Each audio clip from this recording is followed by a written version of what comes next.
est 19 h à Kinshasa et 1 h de plus à Cabinda. Mesdames et messieurs, bonsoir et bienvenue à cette édition d'information. Tout de suite, les sommaires. La République démocratique du Congo prend le règne du Conseil de sécurité des Nations Unies. Depuis le 1er juillet, Kinshasa assume la présidence tournante de l'organe suprême de l'ONU pour un mois. Le détail dans ce journal. Terreur à Goma, au moins 10 civils exécutés par le M23 et l'armée rwandaise après la victoire des Léopards face à l'Ouzbékistan. Le gouvernement congolais tape du poing sur la table et exige la libération immédiate des otages. Schisme à Ekon en Suisse, la fraternité ordonne 4 évêques contre l'avis du pape et provoque son excommunication. Cet incident survient 38 ans après la rupture historique provoquée par Monseigneur Lefebvre en 1988.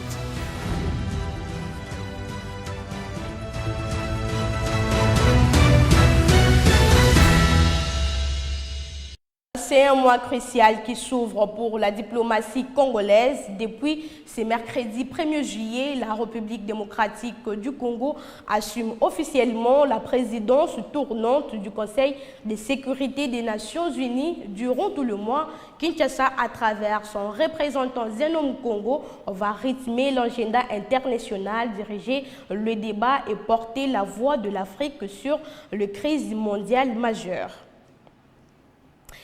Cap sur la RDC toujours, c'est le choc de la consternation dans la partie est du pays, précisément à Goma. Au moins 10 jeunes civils ont été sommairement exécutés et plus d'une centaine d'autres arrêtés dimanche 28 juin dernier par le militaire rwandais et le rebelle, l'AFC M23. Ils sont accusés d'avoir célébré dans la rue la victoire de la RDC face à l'Ouzbékistan en Coupe du Monde en scandant les slogans à l'honneur du président Félix-Antoine Tshisekedi. En réaction, les forces d'occupation ont confisqué le drapeau national et interdit tout rassemblement lié au match des Léopards face à ce qu'ils qualifient de violations massives de droits de l'homme. Le ministre Samuel Bemba a fermement condamné ces actes et exigé la libération immédiate des otages. De son côté, Kinshasa appelle la population de Goma à la résilience et au patriotisme. Suivez. Maiti zinakufa hapa, baba wameua, baba wote wanaua, wanaua. Ona hapa siri place hapa unalala kwa 10 personnes, siri place 10 personnes vraiment. Siri place 10 personnes zinalala fasi moja. Siri place 10 personnes. Mina kwambia tutaisha, watoto wa garso wote wanaisha, bagarso wote walibarundika fasi moya, bana batobola wote, bagarso wote. Mama yako jinani unakaji jinyo mwingine unai? Mina kufa, une ni jinyo bandugu naye, une ni jinyo. Jinyo? Ndiyo, une ni jinyo. Yeah? Ndiyo, une jinyo. Anajenga kama nyumba au garso, ndiyo. Kwa sababu anajenga manyumba huyo. Anajenga manyumba au garso ni wale mimi nakufa. Na kule kwa wengine. Kule. Bandugu watu wanaisha. Ni hapa kwanza. Watu wanaisha 11 personnes ifasi moya. 11 personnes bandugu. Watu wanaisha, walundika fasi moya watu kuisha. Manake ni jaribu, hatuetaishia wapi bandugu, hatujue papa, hatujue baba, hatujue. Hiyo yote ni maiti. Balizingira fasi moya, bakabatia fasi moya wote. Balitia fasi moya, bakaua kabisa, bakaua. Baba, tunatesekea mwa Kongo hii, manake Kongo watu wataisha. Manake ni jaribu. Le débat politique s'enflamme après l'homélie du 30 juin à l'occasion du 66e anniversaire de l'indépendance de la RDC, le cardinal Fridolin Ambongo a fermement critiqué l'idée d'un changement des constitutions depuis la chaire de la cathédrale Notre-Dame du Congo, une sortie médiatique qui a immédiatement fait réagir l'Union sacrée de la nation. Pour Jean-Thierry Mosenepo, le prélat outrepasse une nouvelle fois son rôle pastoral. Écoutez-le. La Synco est devenue un parti politique.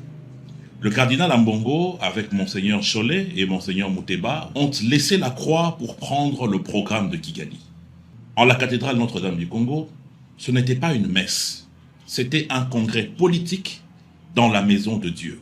C'est un sacrilège. Des journalistes ont été chassés, les chrétiens renvoyés à la porte. Et ce qu'ils ont lu n'était pas la parole de Dieu, c'était un message de partisans, un texte venu de Kigali et lu aux chrétiens catholiques de l'RDC. Alors, vous posez la question, pourquoi ils haïssent autant le président Félix Tshisekedi? Je vais vous répondre simplement. Ce n'est pas à cause de Dieu, c'est à cause de l'argent. C'est à cause de notre argent. Vous savez que depuis 1990, pendant près de 40 ans, certains évêques vivaient grâce à vous. C'était la contribution des parents, c'était le minerval de l'école primaire, payé par les familles et géré par les écoles catholiques. 40 ans de raquettes. Pendant que nos parents souffraient pour payer, eux devenaient de plus en plus riches sur leur dos. En 2019, le président a dit stop. Il a donné la gratuité de l'enseignement primaire. Des millions de nos enfants sont retournés à l'école. Des millions de parents ont respiré et des millions ont échappé aux poches des gens en soutane. Et c'est pour ça qu'ils le détestent autant. C'est pour ça qu'ils veulent la chute du président de la République. Ils ne se battent pas pour la démocratie, encore moins pour la Constitution. Ce ne sont que des prétextes. Ils se battent pour leur argent. Dire que le pays va mal, sans parler d'où vient ce pays, depuis Mobutu, depuis Mzee Laurent Désiré Kabila, depuis Joseph Kabila, et sans reconnaître que le travail fait par le président de la République porte de fruits, ça s'appelle de la sorcellerie. Mais tenez bien que le peuple a ouvert les yeux. Allez aujourd'hui dans les églises, les bancs sont vides, les gens sortent pendant l'homélie. Ils n'en veulent plus de cette politique à l'église. Tout le monde sait aujourd'hui. Certains évêques et l'opposition portée aujourd'hui par Fayulu Louis Sanga et consorts sont payés par l'argent de Kabila et de Kagame. Nous connaissons le réseau. Et on sait que chaque jour, ils préparent le chaos. L'argent circule pour que le 8 juillet, on déstabilise la vie des Congolais. Mes chers amis, ces évêques ne défendent pas votre âme. Ils défendent l'argent, les avantages. Surtout, ceux qui viennent de Kigali, Monseigneur Mouteba l'a lui-même très bien confirmé. Vous savez, quand le pays est attaqué, on ne combat pas son propre président. Partout dans le monde, les évêques prient pour notre pays. Pourquoi ici, les nôtres ont choisi César et Barabbas au lieu de Jésus? Cardinal Ambongo, retenez bien ceci. La République va rester debout. La gratuité de l'enseignement va continuer. Si le peuple souverain décide de changer la Constitution, il va la changer.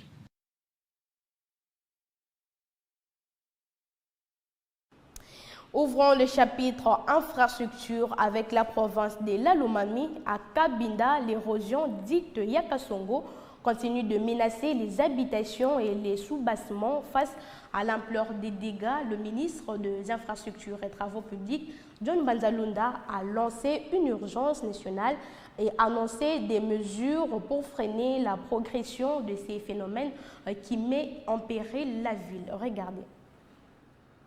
Je vous présente Yakasongo, le plus grand monstre érosif de la région du Kasaï, au centre de la République démocratique du Congo. Fort de ses plusieurs têtes d'érosion, il a englouti plusieurs maisons et menace la ville de Kabinda, chef-lieu de la province de la Lomami. En itinérance dans le centre du pays, venu de Kinshasa par route, le ministre des Infrastructures et Travaux Publics, John Banzalunda, descend sur le site aux côtés du gouverneur de province. Ces érosions constituent un danger pour le projet en cours de réalisation, à savoir la RN2 et la RN1. Une urgence nationale, a déclaré le ministre. Nous avons l'obligation d'accélérer les travaux, de voir comment nous pouvons désenclaver le chef-lieu et puis les autres villes de la province. La menace que toute la ville puisse disparaître un jour, et ce n'est plus loin, parce qu'il y a une énorme érosion. De toutes les érosions que j'ai déjà vues jusqu'aujourd'hui, c'est la plus impressionnante parce qu'elle a plusieurs têtes qui menacent la ville de disparaître. Et elle menace aussi les investissements que le président Félix-Antoine Tshisekedi Tshilombo est en train de faire, à savoir la construction de la première autoroute, la route nationale numéro 2, et aussi la route nationale numéro 1, et les autres provinces qui sont aux alentours ici. Donc c'est une urgence nationale parce qu'elle ne touche pas seulement la ville elle ne menace pas seulement la ville de Cabinda, mais aussi l'ensemble des villes autour et aussi des routes corridors qui amènent vers les autres provinces. Les responsables des structures sous tutelle ont été instruits par John Banzadunda pour mettre tout en œuvre afin de maîtriser ces monstres. L'avenue va jusque de l'autre côté. Oui, la prison est de... Et à Kinshasa, le travaux de réhabilitation de l'avenue Itaga 1 et 2 sur les tronçons situés dans la commune de Lingwala sont presque achevés, autrefois fortement dégradés. Cette voie rendait la circulation difficile pour les automobilistes, les motocyclistes et les piétons. Aujourd'hui, grâce à ces travaux, les usagers circulent désormais dans de meilleures conditions. Les habitants de cette contrée de la capitale saluent cette amélioration et espèrent que les travaux de réhabilitation de l'avenue Itaga vont s'étendre jusqu'à la commune de Barumbu. Dans la même registre, infrastructure, le désenclavement de l'Est de Kinshasa franchit une étape décisive avec la pose des 6 premières poutres du pont Sanga jetées sur la rivière Ndjili. Cette infrastructure stratégique va relier directement la commune de Limete via l'avenue Lumumba à celle de Massina en ouf de soulagement pour le riverain qui voit le bout du tunnel, comme ils expliquent aussi bien. Ainsi, l'ingénieur de la société des Safrimax se trouvait sur place. Regardez. Bon, Lelo, dans la deuxième étape, il y a deuxième partie Nabiso, il y a pont. Première partie aussi déjà tous les cas, il y a partie infrastructure. Mais Lelo, to bandi deuxième partie, il y a superstructure. Superstructure, dans le baki, il y a partie où to bengi ya tablier, il y a poutre, nada il y a roulement. C'est quoi? Awa, to na étape, il y a pose, il y a poutre. Poutre, oh, to couleur qui déjà avant. Les ala qui poutre en béton pré-contraint. Il y a Lelo, to y pour nous poser en haut. Donc, to na étape, il y a poser. Je crois après qu'on poser en haut, étape mususu et qu'on y a na ciment.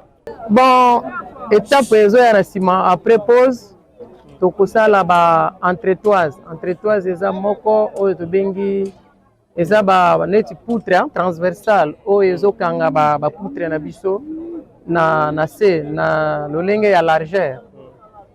Ce qui to sali yango na se to bandi partie ya likolo. To bengi dans les roulements, to bandi ferraillage nango. Après ferraillage, to sali partie à trottoir na ba garde corps pour la sécurité. Après to koya ko couler.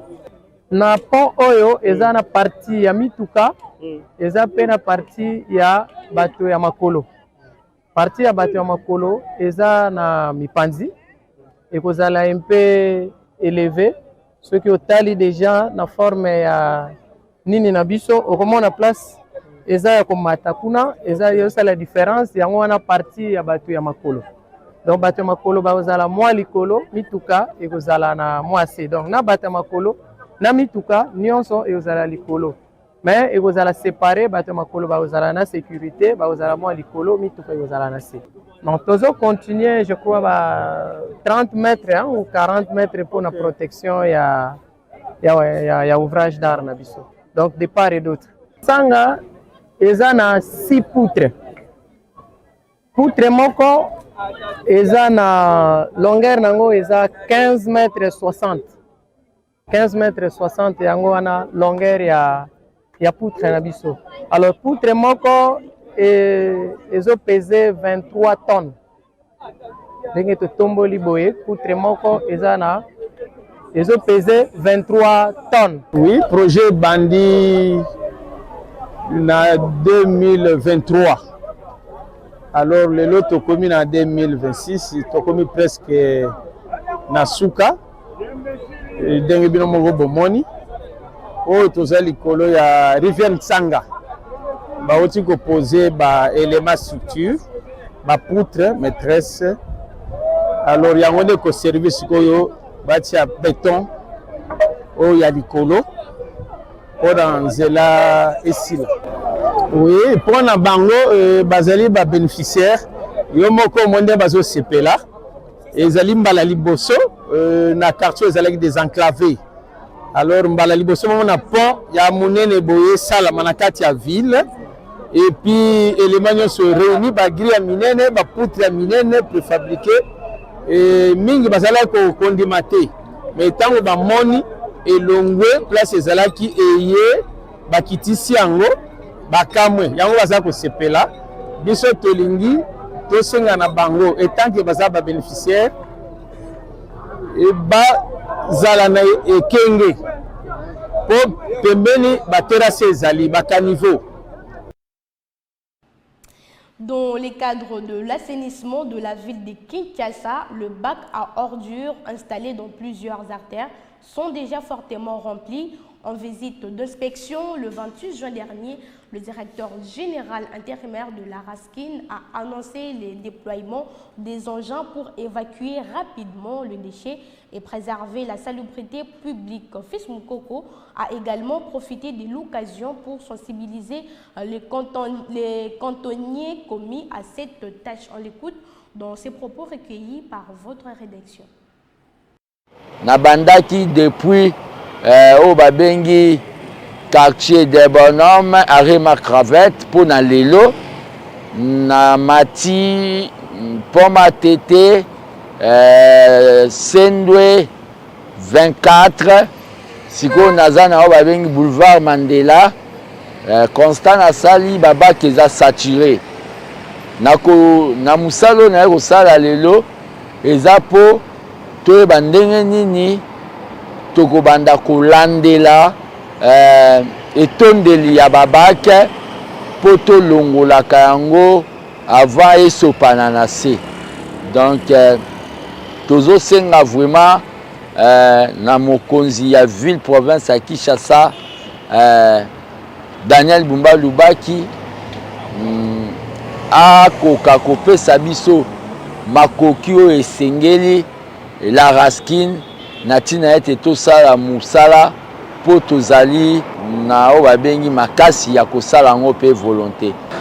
Pe lisusu nde mokonzi ya mboka Félix Tshisekedi atie task force oyo esangisi mokonzi ya Lubaki province de Kinshasa Daniel Bumba Lubaki Général Kasongo Kabwike oyo azalaki na service national ministère ya environnement ya santé ya infrastructure ya mokonzi ya mboka lokola te task force kokamwa te so bakangi yo mpona baarti ya boye kokamwa te soki bakangi yo mpona baarti ya boye. Donc kosala arti ya boye eza ndenge moko na koboma mutu oza ndenge moko na kuluna oza ndenge moko na mutu oyo adetourne mbongo aleka.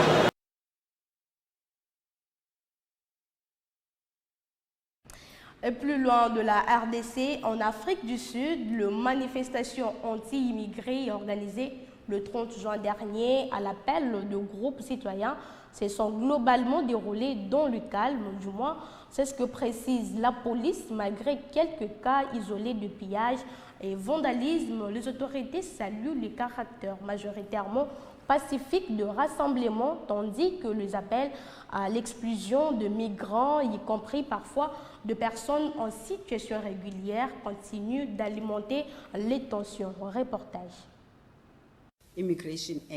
Les manifestations anti-immigrés organisées en Afrique du Sud mardi à l'appel de groupes d'initiatives citoyennes se sont déroulées de manière apaisée. C'est en tout cas ce qu'a déclaré la police sud-africaine mercredi.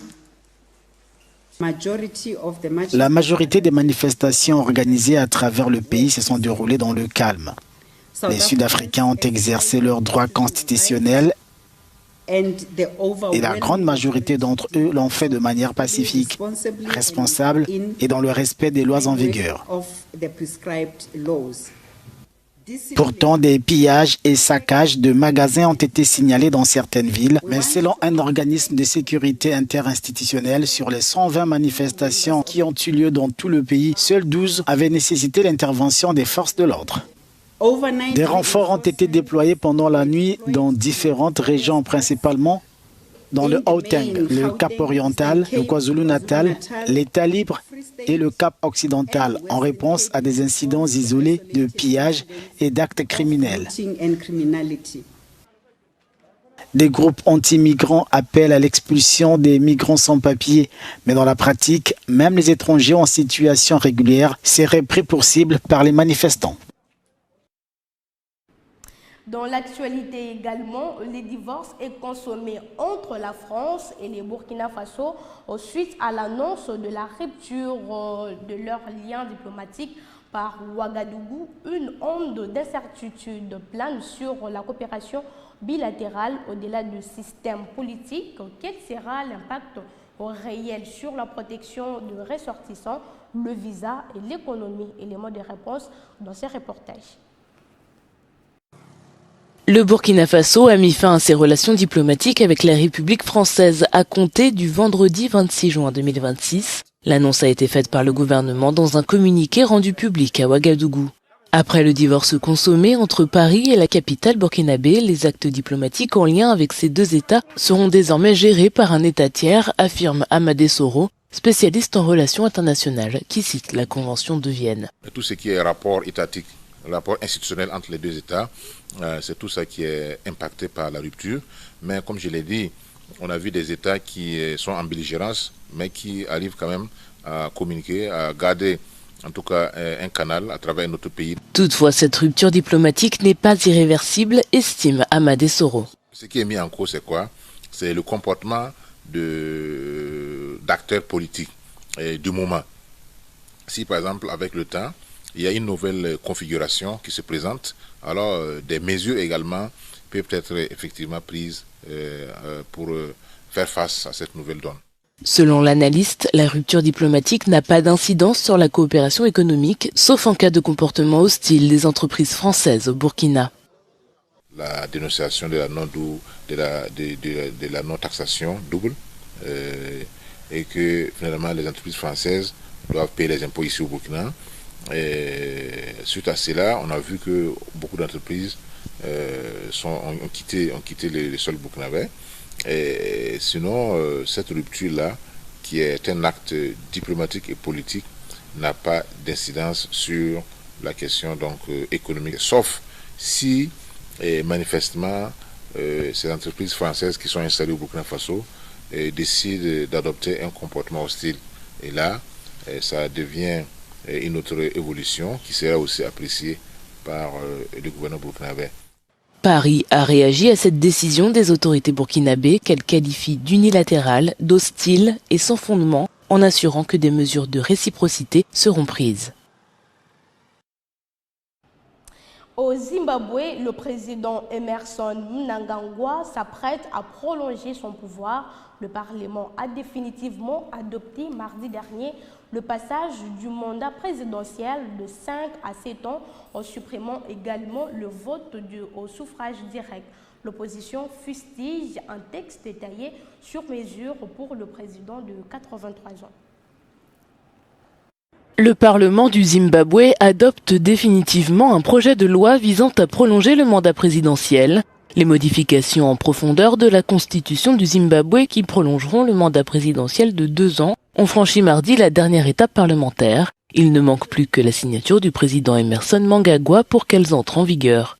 Ces amendements, qui suppriment également les élections présidentielles au suffrage direct, ont été vivement critiqués par les figures de l'opposition dans ce pays où le parti ZANU-PF de Mnangagwa, âgé de 83 ans, détient la majorité parlementaire.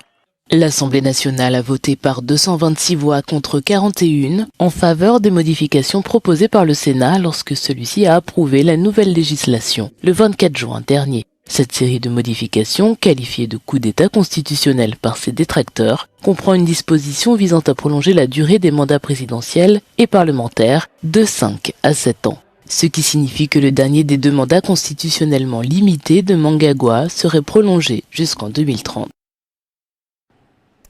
Coup de tonnerre dans le monde catholique, la fraternité des cônes a consommé sa rupture avec Rome devant 15 000 fidèles réunis en Valais.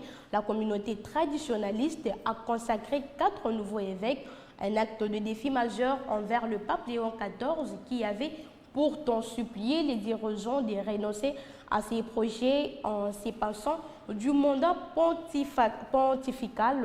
Le mouvement bascule officiellement dans le schisme. Le nouveau évêque et leurs consécrateurs sont automatiquement frappés d'excommunication.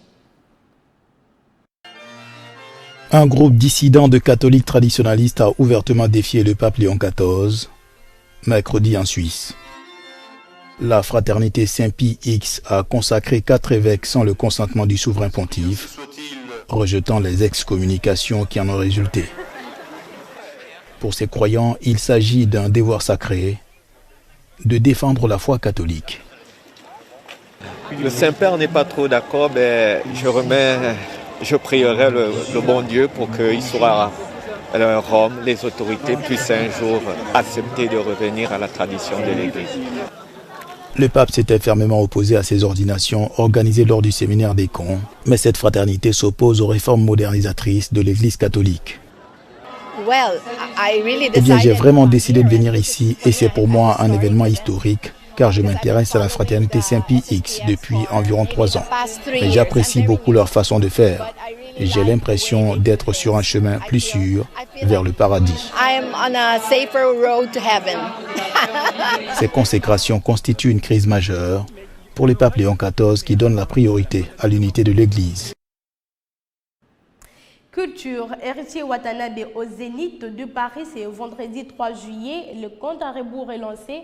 Le concert événement des 3 heures débutera à 20 h après l'ouverture des portes prévues à 18 h 30. L'arrivée de la team Wata en France coïncide avec la crise d'Ebola déclarée en RDC, soumettant les délégations à des contrôles stricts. Un retour sur le parcours du général de la Rumba de Kinshasa aux Lumières de Paris. On l'écoute. Ça, déjà, il faut reconnaître que la zone du côté, on a Jean Makama. Donc, avec les Zéniths, j'ai une histoire. En 2002, j'ai fait 2 fois les Zéniths. Et après, en 2005 ou 6 ou 7 ou 8, il y a celle qui est en ressources. Donc, ça veut dire que c'est une maison que je connais. Mais, il y a celle Makambo, sous pouvoir, sous. Donc, il y aura un petit chaton, un chameau à pousser, un petit léopardo ou un lionceau, un lion derrière. Et aujourd'hui, c'est un lion. Donc, on a un moto à pousser, on a le roi de la forêt, on a un gande à pousser, c'est quoi, donc, je pense que dans ce scandale, elle vient lundi. Faut que tu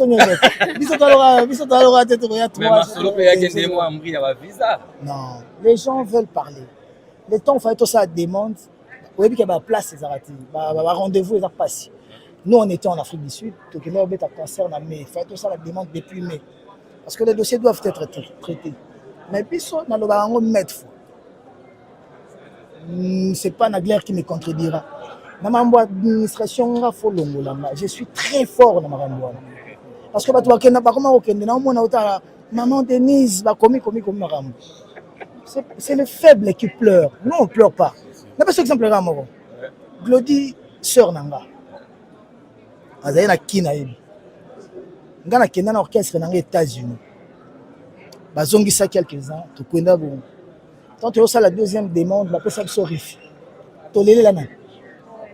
Si autant on va pesa biso refus wana na États-Unis. Parce que maman Denise, maman la biso, maman ba congolaise, il y a congolais na ba congolaise tout. Azaliti. Bondeni a pesa biso visa États-Unis.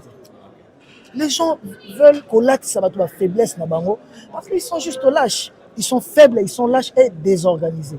Nous, on est organisés et très organisés. On a pas par exemple le gars à Sumo. Vous voyez qu'il y a des demandes. Demande de Tiba de l'Obara. Là, ça, on a des demandes. Et puis, on a des demandes journée. On a le rendez-vous à partir de lundi. On a un rendez-vous mercredi qui est au côté à jeudi. Au côté jeudi. Or, le dossier minimum, c'est 5 à 14 jours. Ils sont au côté jeudi, aujourd'hui vendredi. Et au côté jeudi, aujourd'hui vendredi. Samedi, on a mal. Et puis, pourquoi? Parce que tant ils sont au côté de l'eau. Dans l'ambassadrice, na consul, na batuto ba service wana ba mona na ke makambo eza tellement propre et clean que bango ba ko contredire te. Biso dossier za bien compte orchestre za na chiko ki ngoma ya bien ba otana que te bateau ba beta. Les ont tant ba otala fiche ba otala ba relever les entrées d'argent et les sorties. Ba comprendre que oh, orchestre est vivant. Donc bango baza na pouvoir mon côté étant ambassade ou maison Schengen, il y a beaucoup de visa. Mais si vous avez un petit concert, vous avez un bon concert, vous avez un compte à patron. Patron est à un bon concert, un bon orchestre. C'est que quand vous avez un bon patron, vous avez un bon compte, vous avez un compte, vous avez un compte, vous avez un bon compte. Vous comprenez, mais l'orchestre est vivant. Et ça, il y a un orchestre. C'est sur cette note culturelle que se ferme cette édition. Merci de votre fidélité. Très bonne fin de soirée à tous sur votre télévision.